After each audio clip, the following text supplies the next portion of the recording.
बिस्मिल्लाहिर्रहमानिर्रहीम। आई बताउल्लाह समी जो assistant professor in mathematics government Islamia science college Sukkur. बच्चों, हम इंटर की मैथमेटिक्स का लेक्चर नंबर 13 के अंदर चैप्टर नंबर 7 और उसके अंदर 7.2 का क्वेश्चन नंबर 2 सॉल्व करेंगे। बच्चों, जो बहुत इजी है, हम सबसे पहले प्रॉब्लम को रीड करेंगे, देन अंडरस्टैंड करेंगे कि प्रॉब्लम की रिक्वायरमेंट क्या है और क्या करना है, जो बहुत ही मतलब उसके बाद प्रॉब्लम बहुत इजी बन जाएगा। बच्चों, एक्सरसाइज 7.2 का मैंने क्वेश्चन नंबर 2 सॉल्व किया हुआ है और क्वेश्चन नंबर 1 मैंने इसलिए छोड़ दिया है क्योंकि वो कंसेप्ट पहले हमने पढ़ा हुआ है, इक्वेशन ऑफ टेंजेंट और इक्वेशन ऑफ नॉर्मल फाइंड करना, जो इतना मुश्किल नहीं है, वो हमें ऑलरेडी आता है। अगर आपको इसके बावजूद कोई भी डिफिकल्टी हो तो मुझे ज़रूर कमेंट्स करके बताएं ताकि मुझे पता चले, देन उसका मैं लेक्चर बना के अपडेट कर दूंगा इंशाल्लाह। क्वेश्चन नंबर 2 में हमें कह रहा है find the measure of angle each between each of the following curves. Find the measure of angle, हमें कह रहा है कि एंगल की मेजर करें, एंगल को मेजर करें। अगर हमें ये दो कर्व्स गिवन है, दो कर्व्स की इक्वेशन गिवन है, number 1 x equal to Y square and then x is equal to Y square minus 3y plus 2।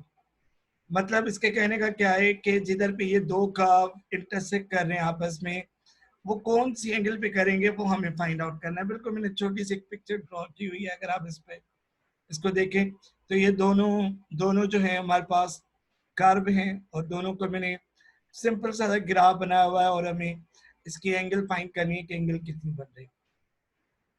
बच्चों, मैंने हिंट लिख दिए कि हिंट क्या है इसकी, एंगल बिटवीन द कर्व्स, इसका मतलब है कि एंगल बिटवीन द टेंजेंट। तो हमने दो टेंजेंट लाइनें ड्रॉ की और दोनों टेंजेंट लाइन के बीच में एंगल फाइंड करेंगे। इसका मतलब ये है कि हम इन दो कर्व्स के बीच में एंगल फाइंड कर रहे हैं। तो सेम एज इट है क्वेश्चन नंबर 1 की। अगर आपकी प्रैक्टिस नहीं है तो आप इधर पे इन प्रॉब्लम को हल करने से आपको क्वेश्चन नंबर 1 ऑटोमेटिकली आ जाएगा। तो सबसे पहले हमने लिखा solution, the given curves are x equal Y square, इसको मैंने नाम दिया 1, और x is equal to Y square minus 3y plus 2, इसको नाम दिया मैंने क्वेश्चन नंबर 2 का। फॉर पॉइंट ऑफ कॉन्टेक्ट, इसका मतलब ये कि हम दोनों की इंटरसेक्टिंग पॉइंट फाइंड करना चाह रहे हैं। तो क्या करूंगा, मैं इन दोनों इक्वेशंस को कंपेयर करूंगा। इसका मतलब ये कि इस x का वैल्यू इस x में पुट कर दूं तो आपके पास इक्वेशन बन गई Y square equal to Y square minus 3y plus 2। अगर मैं subject y on square on both side करूं तो इक्वेशन कुछ इस तरह बनेगी। और अगर मैं कलर चेंज कर देता हूं इधर से ताकि आपको समझा सकूं, y square minus 3y plus 2 equals 0, it implies that y square minus 2y minus y plus 2, इसका मतलब ये आपकी इक्वेशन जो गई वो क्वाड्रेटिक इक्वेशन है। इसके में फैक्टर्स निकाल सकते हैं, क्वाड्रेटिक फार्मूले की मदद से सॉल्व कर सकते हैं। विच मेथड यू वांट, आप जो मेथड चाहो यूज कर सकते हो to solve, to find the root of this equation. तो मैंने इसका फैक्टर्स निकाले, मिडिल टर्म ब्रेक किया है, y common y minus 2, again in दोनों में से माइनस 1 कॉमन y माइनस 2। तो इन दोनों को अगर मैं देखूं कि y minus 2 y minus 2 again common, तो ये y माइनस 1 रह गया। आइदर y माइनस 2 इक्वल 0, तो इट मीन्स कि y इज इक्वल 2 और y इज इक्वल 1। तो आपके पास y की दो वैल्यू मिल गई। तो ये दोनों वैल्यूज में इक्वेशन नंबर 1 में पुट करूं या 2 में पुट करूं, एज यू विश। 2 में पुट करोगे तो थोड़ी सी ज्यादा मेहनत करनी है, 1 में पुट करोगे तो ज्यादा इजी है, तो as you wish. From equation number 1 x इक्वल y square, put y is equal 2, then you will get the value of x equal 4। तो हमने इसको ऑर्डर पेयर में बना के लिखा 4, 1। Again when y is equal to 1, ये सेकंड वैल्यू, तो आपको x की वैल्यू 1 मिलेगी और ये आपका दूसरा ऑर्डर पेयर मिल गया। इसका मतलब ये कि ये दोनों दोनों कर्व दो पॉइंट्स पे मीट कर रहे हैं। तो अब मुझे क्या करना होगा, क्योंकि हमें एंगल फाइंड करनी है, एंगल के फाइंड करने के लिए जरूरी है कि हमें स्लोप्स चाहिए। तो स्लोप के लिए जरूरी है कि हम इसके कर्व की डेरिवेशन फाइंड करें for the first point of intersection 4,2। तो सबसे पहले मुझे कर्व 1 का डेरिवेटिव फाइंड करना होगा, differentiate with respect to X. तो वन इक्वेशन की, ये वन इक्वेशन है हमारे पास, मैं इसको नाम दे देता हूँ ताकि आपको थोड़ा सा इजीली समझ आए। x का डेरिवेटिव विथ रेस्पेक्ट एक्स 1 होगा, y स्क्वायर का derivative 2y into derivative of y which is equal dy upon dx। और अगर मैं इसको सिंप्लीफाई करूं तो dy upon dx equal 1 upon 2y। तो हम डेरिवेटिव किस पॉइंट पे फाइंड कर रहे हैं, क्योंकि हमारे पास 2 पॉइंट्स है तो लिखना बहुत जरूरी है, इसलिए मैंने 4,2 लिखा। x की जगह पे 4 पुट करेंगे, y की जगह पे 2 पुट करेंगे। तो ये देखें y की जगह पे 2 पुट किया हुआ है, 2 टू द 4, तो आपको स्लोप मिल गया 1/4। Again differentiate equation number 2 with respect x।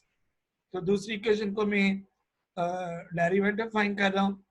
तो देखें आप इसका डेरिवेटिव क्या बनेगा बच्चों, डिफरेंशिएट x का डेरिवेटिव विथ रेस्पेक्ट x 1 बन गया, देखिए 1, ये हो गया आपका 2 to the 4y into y का derivative dy upon dx minus 3y का डेरिवेटिव dy अपॉन dx। देखिए बच्चों ये बिल्कुल क्लियरली नजर आ रहा है, इट्स वेरी सिंपल, तो आराम से कर सकते हैं। तो मैं इस ड्राइंग को क्लियर कर रहा हूँ ताकि आप इजीली देख सकें। ये हो गया आपका, क्योंकि हमें dy अपॉन dx चाहिए, तो इसके अंदर dy अपॉन dx 2 टाइम है, taking dy upon dx common, तो ये बच गया 4y माइनस 3 इज इक्वल 1। और बच्चों dy अपॉन dx की वैल्यू चाहिए, तो ये मल्टीप्लाई करा है, बराबर किस साइड आएगा तो डिवाइड होगा। तो इसको इस स्लोप का मतलब dy अपॉन dx को हम नाम दे रहे हैं m2 का, क्योंकि स्लोप ही है हमारे पास।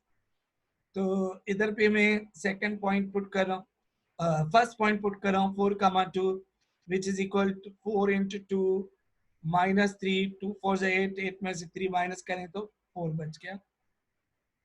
बच्चों हमें फाइंड करना है कि इन दोनों कर्व के बीच में कौन सी साइन बन रही है।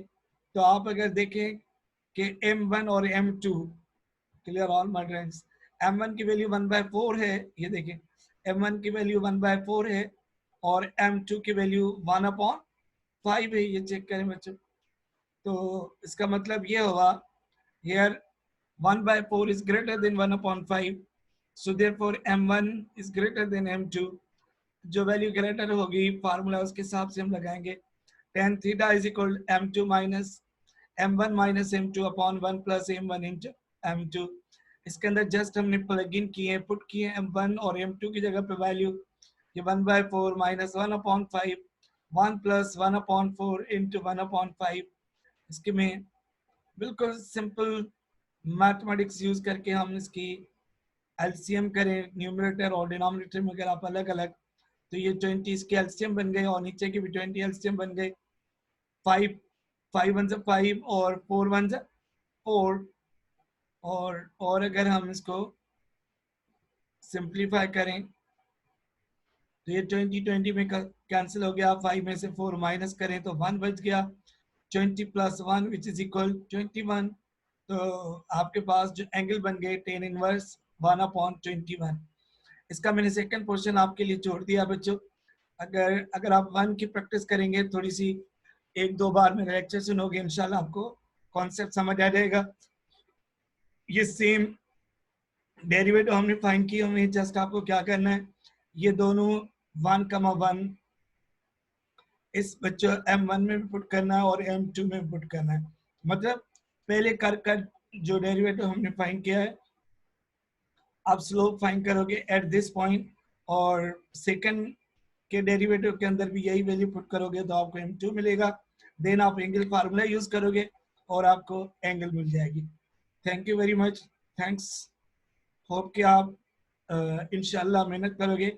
और जैसा कि आपको पता है कि इस सिचुएशन के अंदर तमाम इदारे, तमाम अकेडमी बंद लगी हुई हैं, तो तमाम कॉलेज के अंदर ऑलरेडी थोड़ा सा जो काम रह गया था उसको पूरा करने के लिए मैं रिकॉर्ड कर रहा हूँ। ये वो सारे चैप्टर्स हैं जो आपको न सिर्फ पेपर में काम आएंगे बट इंट्री टेस्ट के अंदर भी बहुत काम के चैप्टर्स हैं, बहुत काम के टॉपिक्स हैं। और होप के जब आप इंजीनियरिंग की किसी भी फील्ड में चले जाओगे तो आपको ये पोर्शन बहुत काम आएगा।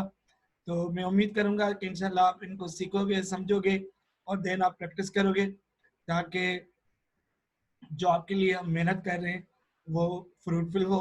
Thank you very much. अल्लाह हाफिज़।